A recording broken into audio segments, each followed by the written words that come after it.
दात पाडूनी केला सुंदर या ठिकाणी महाराजांनी कल्पना मांडलेली आहे. दात कोणते या ठिकाणी पंचविषयाचे पंचविषय शब्द स्पर्श रूप रस रंग विषय आणि विकार. विषय आणि विकार.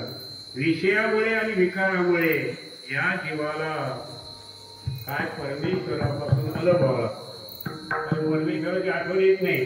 विषय भोगायला लागला की परमेश्वराची आठवण येत नाही.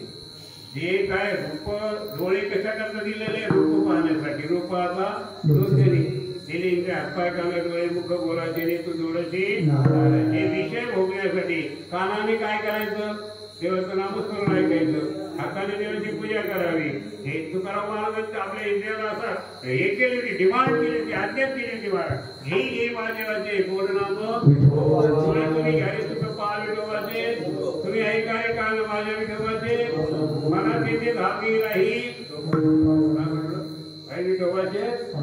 आणि विकार महाराज काम क्रोध दोष मत मत्सर आणि अहंकार हे षडविकार आणि पंच विषय हे दात आहेत.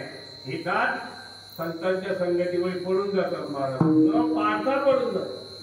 न पाडता पडून जातात. आणि हा जीव जो आहे हा विषय मुक्त होतो विकार मुक्त होतो आणि परमेश्वर रूप झाल्याचा राहत नाही. अशीच आपण या परिसर महाराजांकडे प्रार्थना करू की ज्याप्रमाणे एकनाथ महाराजांना त्या पुतळ्याला भगवंताच्या चरणी लीन केलं त्याची त्या ठिकाणी जे विकार होते ते नष्ट केले.